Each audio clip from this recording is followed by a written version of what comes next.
Bonjour, c'est Cryptoly, j'espère que vous allez bien. Aujourd'hui, on va encore faire une analyse de patrimoine, principalement crypto, encore et toujours. Et on va analyser le patrimoine d'un ingénieur télécom qui se lance dans l'aventure crypto avec sa compagne. Il s'est lancé en décembre 2023.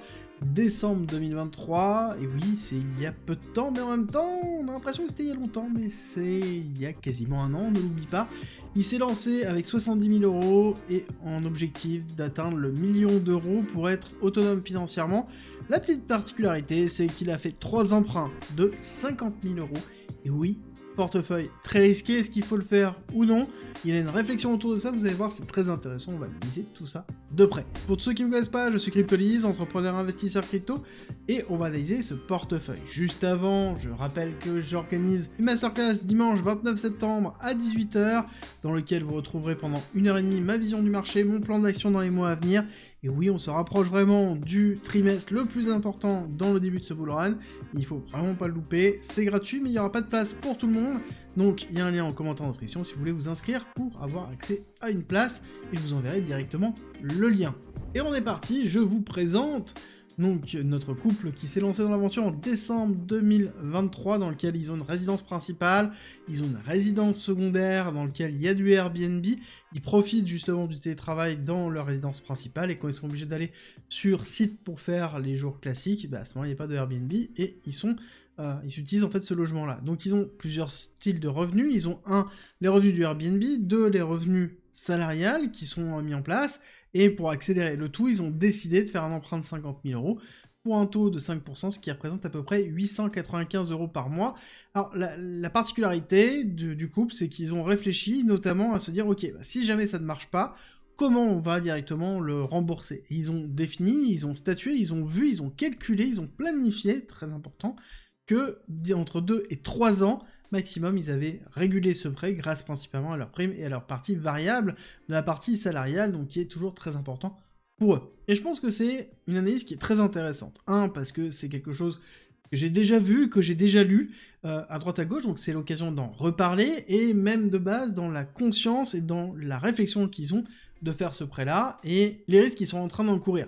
À savoir que il se définit comme étant quelqu'un qui n'a pas de connaissances en investissement, et que justement c'est la première fois qu'il fait un gros investissement, à part l'immobilier dans lequel en effet il a acheté des biens, mais ça n'empêche qu'il n'a pas d'expérience en investissement pur, et c'est depuis décembre 2023 qu'il se forme énormément avec sa compagne, et ils apprennent beaucoup dans la crypto, et pas que, parce qu'en l'occurrence, ils travaillent aussi dans la partie financière. Ce qui va être aussi intéressant de voir, ça va être la composition de leur portefeuille qui est composé donc maintenant de 64 000 € et de 318 000 € en, du coup, real estate. Il y a un petit peu d'argent sur les comptes, mais très peu de base, et quand on regarde la composition, du coup, du portefeuille, on voit un portefeuille qui est très risqué. Alors du coup, on a 10 cas qui sont positionnés ici en USDT, on a du CKB, on a du Cubic, on a du Pendle, on a du RSS3, on a du Reverse Finance, on a du Defactor, on a du WeCoin, et il nous manque 30 000 là dans cet investissement. Et je pense qu'au moment où j'ai tourné la vidéo, il y a dû avoir un retrait qui a été effectué. Alors du coup, je ne sais pas la moitié du portefeuille en quoi c'est, et la supposition qu'on pourra avoir, c'est plutôt logique, de considérer que là, c'est la partie risquée, et l'autre, c'est la partie moins risquée. En tout cas, c'est ce qu'on pourrait espérer, parce que si ça, c'est la partie la moins risquée, c'est peut-être un des problèmes. Et oui, parce que je vous rappelle que quand on est full altcoin, comme c'est le cas ici, surtout quand on voit des petites market cap, ça c'est des petites market cap, sur la partie basse Cubic aussi, ce sont des market cap qui vont subir la volatilité à la baisse de façon très forte et très violente, et donc il faut impérativement faire très attention de ce côté-là. L'autre chose, c'est que forcément, quand on a des petites market cap, ça veut aussi dire qu'on prend beaucoup de risques, sur les défauts liés à l'innovation que la petite market cap et le petit projet essaient de faire, 2, le fait que la personne se barre avec la caisse sous le bras. Bref, il y a plein de raisons que c'est très dangereux, et encore une fois, il faut faire vraiment très attention. Et je pense que l'optique étant de dire on investit donc 70 000 € pour faire 1 million, ce qui est l'équivalent d'un x15, c'est de se dire ok, à ce moment-là, j'investis dans des projets à risque, très à risque pour me dire, voilà, c'est un peu le kit to do. C'est un peu la représentation que j'en ai moi de mon côté, pas forcément par rapport aux informations que j'ai, mais par rapport à la représentation qu'on en a sur l'ensemble des investissements qui sont effectués. Alors, il me manque encore 30K parce qu'ils sont pas présents ici, alors est-ce qu'ils ont été sortis, déplacés ou tout simplement pas mis à jour, mais en l'occurrence, pour moi, on est quand même dans quelque chose qui est excessivement risqué. Et on fait un prêt de 50K sur quelque chose d'excessivement risqué.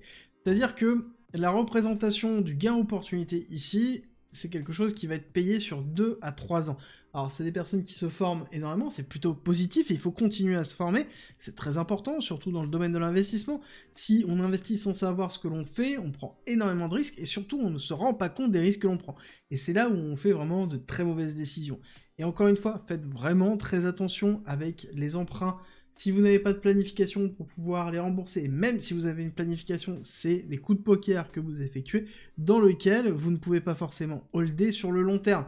Et de toute façon, en tous les cas, quand on a un portefeuille aussi agressif que celui-ci, généralement, on n'a pas vocation pour holder. Ça veut dire qu'on va systématiquement aller principalement sur un bull run et ensuite sortir tout et attendre la suite. Parce qu'il n'y a pas de BTC, il n'y a pas d'Ethereum, il n'y a pas, voire même de Solana, donc c'est des cryptos qui sont en tout cas dans le top, qui ont le moins de volatilité et qui permettent d'écraser. Quand on prend énormément de risques de cette façon-là, c'est-à-dire en faisant un emprunt, il est peut-être intéressant aussi d'avoir une réflexion dans la gestion du risque en lui-même. Parce que le fait de mettre en place du financement de cette façon-là, on augmente le vecteur de risque. Le fait d'utiliser des dollars et des euros qu'on a nous-mêmes, on prend un risque avec l'argent que l'on a déjà. Par contre, quand on commence à utiliser du levier bancaire pour pouvoir rentrer en crypto, on prend un risque supplémentaire. Et donc, ça sous-entend que si on prend ce risque supplémentaire, en plus du risque supplémentaire de rentrer dans des toutes petites cryptos, à ce moment-là, il faut avoir une certaine cohérence. Surtout que quand on fait quelque chose comme ça, on a tendance à étaler le risque sur une multitude de petites cryptos qui sont réparties sur une multitude de narratifs et dans lequel on va avoir des petites lignes qui est un peu la représentation de ce qu'on peut avoir quand on fait du VC ou du private sale, c'est-à-dire qu'on va avoir peut-être 50 projets, 60 projets, alors oui, ça fait beaucoup de cryptos, mais c'est des petites cryptos dans lesquelles on va avoir 2% de son portefeuille, 1%, 2% de son portefeuille. On sait qu'il va en avoir 95% qui vont aller à zéro, ou en tout cas pas performer, et on va surfer sur une ou deux cryptos pour globalement faire des performances, et là-dessus on va essayer d'avoir le plus de performances possible. Par contre, ça c'est la théorie, la pratique c'est que derrière il faut être capable de déterminer jusqu'où on va, quand est-ce qu'on coupe les pertes, et surtout quand est-ce qu'on prend des profits. Et est-ce qu'on prend des profits maintenant? Avec la question systématique de j'ai fait x10, mais je peux encore faire x10. Et c'est là où la psychologie et la mise en place d'une stratégie, elle est essentielle.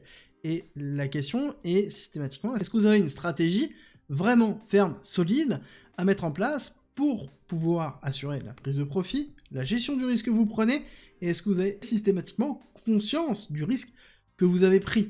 Et oui, beaucoup de personnes ne comprennent pas qu'avoir un bail full altcoin, ça veut dire que si BTC fait un retracement de 30%, bah vous prenez moins 60% directement dans la tête.